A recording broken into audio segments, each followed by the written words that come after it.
मुल्क में दूध का हुसूल जुए शील लाने के मुतरादिफ हो गया। पाकिस्तान में दूध तरक्की याफ्ता ममालिक से भी महंगा हो गया। ब्लूमबर्ग ने रिपोर्ट जारी कर दी। महंगाई के बोझ तले दबे मुल्क के बदहाल अवाम का अलमिया। पाकिस्तान में दूध फ्रांस, ऑस्ट्रेलिया और नेदरलैंड से भी महंगा हो गया। दूध की होशरबा कीमतों पर ब्लूमबर्ग ने रिपोर्ट जारी कर दी। वफाकी बजट में नए टैक्स के नफाज के बाद कराची की सुपरमार्केटों में अल्ट्रा हाई टेम्परेचर यानी UHT ट्रीटेड दूध के 1 किलो डब्बे की कीमत 370 रुपए हो गई, जो कि $1.33 फी लीटर बनती है। जबकि पेरिस में फी किलो दूध की कीमत $1.23 है, जो कि पाकिस्तानी 342 रुपए बनते हैं। एम्स्टरडैम में दूध $1.29 का फरोख्त होता है, जो कि पाकिस्तानी 358 रुपए बनते हैं। ऑस्ट्रेलिया जाएं तो पाकिस्तानी दूध और भी महंगा लगेगा। मेलबर्न में दूध सिर्फ $1.08 में दस्तयाब है, जो कि पाकिस्तानी 300 रुपए बनते हैं। कीमतों में 25% इजाफे से कबल दूध की कीमतें वियतनाम और नाइजीरिया जैसे ममालिक के हम पल्ला थी। ब्लूमबर्ग के मुताबिक पाकिस्तान में 7% से ज्यादा बच्चे खून की कमी जैसे अमराज का शिकार हैं। दूध की कीमतों में इजाफा मरीज बच्चों की जान दांव पर लगाने के मुतरादिफ है। को तो इंडस्ट्री के हर हिस्से पर टैक्स लगना चाहिए जहाँ से प्रॉफिट आता है। तो पैकेज दूध के ऊपर जो टैक्स लगा है वो सिर्फ इंडस्ट्री का मामला नहीं है। इसको हम इसका अहाता कर रहे हैं। डॉक्टर मोहम्मद नासिर साहब हमारे पास मौजूद हैं पाकिस्तान डेयरी एसोसिएशन की तरफ से। डॉक्टर साहब बहुत शुक्रिया। बुनियादी सवाल ये है कि अगर मेरे पे टैक्स लगा है तो आप पर टैक्स क्यों ना लगे? बिल्कुल जी, टैक्स लगना चाहिए। टैक्स के बगैर तो मुल्क नहीं चल सकते। टैक्स तो हर एक पे लगना चाहिए, लेकिन कहाँ पे लगना चाहिए और क्या उसकी सिग्निफिकेंस मुल्क के लिए कैसे क्या है, सेहत के लिए क्या है, न्यूट्रिशन के लिए क्या है, और क्या उस वो टैक्स से रेवेन्यू बढ़ेगा या कम होगा, सेहत पर क्या इम्प्लीकेशन अगर टैक्स लग गया इसके ऊपर क्या? पूरी दुनिया के अंदर जो है वो आपको पता है, आपने ट्रैवल किया है, दूध जो है वो आपको पैकेज हालत में मिलता है। चाहे आप डेवलपिंग कंट्रीज़ में जाएं, डेवलप्ड कंट्रीज़ में जाएं, और ये 50-60 साल पहले वहाँ पे आ गए थे। Milk is a complete food but it is most riskiest food. तो इसको सप्लाई चेन जो है बड़ी मैनेज करके कंज्यूमर तक पहुँचाना होता है। सो इट गवाले वाला सिस्टम नहीं है। गवाले हाँ या so it provides nutrition not the. वो कहते हैं कि पाकिस्तान में तो गवाला चलता है, तो मेरा ख्याल है कि हमें उस साइड पर जाना पड़ेगा। जितनी देर में जाएंगे उतना नुकसान करेंगे। पंजाब में कोई लॉ नहीं बना हुआ जिसके तहत आप लूज मिल्क जो है वो नहीं सेल कर? 2017 में पास हुआ था। 2018 में पंजाब फूड अथॉरिटी ने रेगुलेशंस बनाई जिसमें जुलाई 2022 में लूज मिल्क पंजाब की टेरिटोरियल जुरिस्डिक्शन में बैन हो जाना था। इंप्लीमेंट अभी नहीं हुआ, लेकिन लॉ मौजूद है, रेगुलेशंस अभी मौजूद है। ये गवाले वाला सिस्टम है, ये पंजाब की हद तक तो हमें पता है ये गैर कानूनी है, लेकिन चल रहा है। और असल में इशू ये है कि ये पूरी दुनिया में यही है। It's a global best practice. अगर आप दूध को से न्यूट्रिशन ड्राइव करनी है तो उसको सप्लाई चेन रेगुलेटेड सेक्टर से ही आना पड़ेगा, अदरवाइज जो है वो पार्ट ऑफ प्रॉब्लम बन रहेगा, पार्ट ऑफ सोल्यूशन नहीं। तो कितना टैक्स लग गया अब आप पर? 18%। उसका कितना महंगा हो गया दूध अब? 75 रुपीज़ पर लीटर। और वो किस तरह कंपेयर करता है खुले दूध के साथ? खुला दूध ऑलरेडी जो है वो तकरीबन 170-180 के रेंज में है। सो अगर ये 370 पे 360 पे चला गया है तो खरीदेगा कोई नहीं। डबल तो आपकी इंडस्ट्री का क्या बनेगा? मेरा that's why I am here. मुझे तो लगता है कि ये पाकिस्तान के लिए भी नुकसानदेह है, लोग कंज्यूमर के लिए भी है और फार्मर के लिए, ख़ास तौर पे फार्मर्स के लिए। बिकॉज हम दूध जो है वो उसको सिर्फ प्रोसेस करके पैकेज करके कंज्यूमर तक पहुंचाते हैं। दूध तो वो प्रोड्यूसर उसका फार्मर है।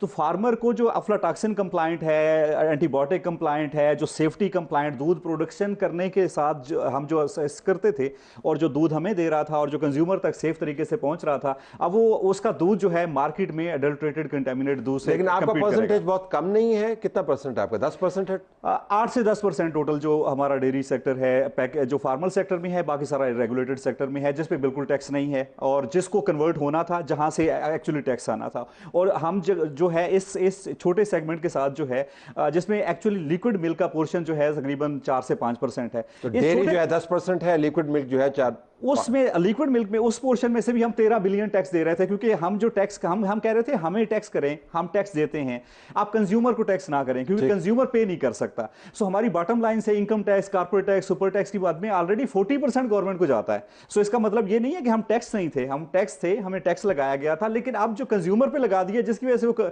उसकी परचेजिंग पावर जो है वो कंप्रोमाइज। पैकेज मिल्क के ऊपर जो लगा आप उसकी बात करें। एब्सोल्युटली। तो नुकसान हुकूमत का क्या है? उनको तो ज्यादा पैसे मिलेंगे। नहीं, मेरा नहीं ख्याल ऐसा होगा। असल में इशू ये है कि पैसे वहाँ पे मिलते हैं जब दोनों सेक्टर पे टैक्स हो। अगर यहाँ से जो है जो हमें लगता है 50% से ज़्यादा दूध जो है वो खुले दूध की तरफ चला जाएगा, सो वो जब दूध वहाँ पे जाएगा उस पर टैक्स नहीं है। वो ना बॉटम लाइन पे टैक्स देते हैं ना सेल टैक्स है उनके ऊपर, तो वो तो जो हर लीटर उधर जाएगा उससे उसको प्रॉफिटेबिलिटी इनकम टैक्स भी गवर्नमेंट को भी नहीं मिलेगा, सेल टैक्स भी नहीं मिलेगा। हमारी एजम्पशन ये है कि गवर्नमेंट का एक्चुअल रेवेन्यू मिल्क से कम होगा रादर देन के बढ़ेगा। आपका ये मफरूजा है या इसके पीछे कोई नहीं, साइंटिफिक फैक्ट्स हैं। किस तरह? 2016 तक से पहले जो है ये लिक्विड मिल्क जो है जीरो रेटेड था। 2016 में इसमें सेल टैक्स लगाया नहीं गया लेकिन जीरो रेटेड से एग्जेम्पशन की गई। तो इसका मतलब ये है कि जो इनपुट पे हम टैक्स देते थे उसको रिफंड नहीं दिया गया। सो 2016 से 2021 तक जो है हम 16% पे पहले ग्रो कर रहे थे, उस टाइम पे 2% पे फ्लैट हो गई हमारी, लेकिन गवर्नमेंट के टैक्स के रेवेन्यूज -5% हो गए ईयर ऑन ईयर बेसिस पे।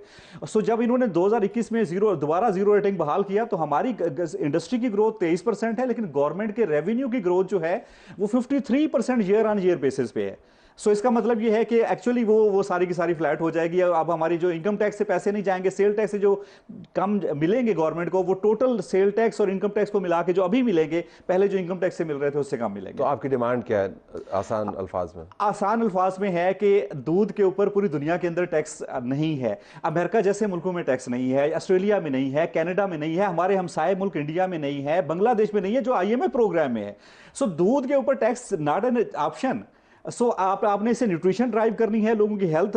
बच्चों का दूध है, इसमें प्रेग्नेंट मदर्स को दूध दिया जाता है, लैक्टेटिंग मदर्स को दिया जाता है, और 64% हमारा कंज्यूमर जो है उसकी इनकम 50,000 से कम है। सो वो बेचारा क्या करेगा? तो कंज्यूमर दूध उस तक मिलेगा नहीं, न्यूट्रिशन के हालात खराब होंगे।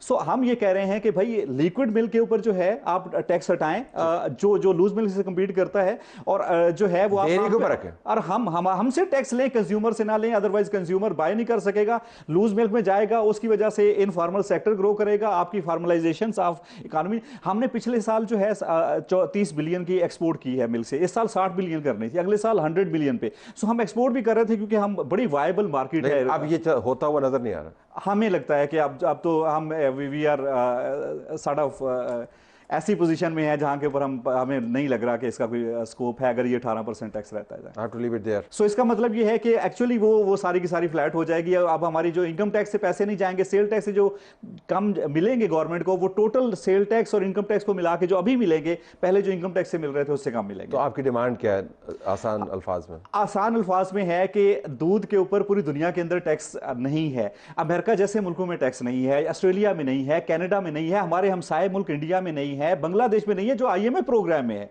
सो दूध के ऊपर टैक्स नॉट एन ऑप्शन। सो आपने इसे न्यूट्रिशन ड्राइव करनी है, लोगों की हेल्थ। बच्चों का दूध है, इसमें प्रेग्नेंट मदर्स को दूध दिया जाता है, लैक्टेटिंग मदर्स को दिया जाता है, और 64% हमारा कंज्यूमर जो है उसकी इनकम 50,000 से कम है। सो वो बेचारा क्या करेगा? तो कंज्यूमर दूध उस तक मिलेगा नहीं, न्यूट्रिशन के हालात खराब होंगे। सो हम ये कह रहे हैं कि भाई लिक्विड मिल्क के ऊपर जो है आप टैक्स हटाएं, जो लूज मिल्क से कम्पीट करता है, और जो है वो और हमसे टैक्स लें, कंज्यूमर से ना लें, अदरवाइज कंज्यूमर बाय नहीं कर सकेगा, लूज मिल्क में जाएगा, उसकी वजह से इनफॉर्मल सेक्टर ग्रो करेगा, आपकी फॉर्मलाइजेशन ऑफ इकोनॉमी। हमने पिछले साल जो है 30 बिलियन की एक्सपोर्ट की है मिल्क से, इस साल 60 बिलियन करनी थी, अगले साल 100 बिलियन पे। सो हम एक्सपोर्ट भी कर रहे थे क्योंकि हम बड़ी वायबल मार्केट है। अब ये होता हुआ नजर नहीं आ रहा। हमें लगता है कि अब तो हम वी आर सॉर्ट ऑफ ऐसी पोजीशन में है जहां के ऊपर हमें नहीं लग रहा कि इसका कोई स्कोप है अगर ये 18% टैक्स रहता है। पाकिस्तान में जी दूध पेरिस से भी महंगा हो गया। जी हाँ, पाकिस्तान में 1 लीटर मिल्क जो है वो पेरिस से भी ज्यादा महंगा है। यानी कि पाकिस्तान अब इतना महंगा कंट्री बन चुका है कि अगर कोई यहाँ पर आए तो भाई आपके पास बहुत पैसा वैसा होना चाहिए। अगर आप थोड़े से पैसे लेके और पाकिस्तान की सैर करने चले आए हैं, या आपने ये सोचा, खैर सैर करने तो बहुत ही कम लोग आते हैं, ऐसे टूरिस्ट तो बहुत ही कम लोग होते हैं, लेकिन अगर कोई ये सोच रहे कि जी काफी टाइम हो गया, कोई पाकिस्तानी जो ओवरसीज पाकिस्तानीज है वो सोचे जी पाकिस्तान चलते हैं, कुछ रिलेटिव से मिल लेंगे, कुछ पाकिस्तान घूम लेंगे, कुछ अपनी कंट्री को एक बार फिर देख लेंगे, और वो थोड़े से पैसे लेकर यहाँ पर आ जाते हैं कि चलो क्या होगा, ज्यादा कितना खर्चा हो जाएगा। तो उनको मैं ये बता दूं कि जी जो मिल्क है वो भी पेरिस से महंगा है, लेकिन बाकी चीजें भी कोई सस्ती नहीं है। अगर आप पाकिस्तान आते हैं तो आपके पास ये पैसे होने चाहिए, तभी आप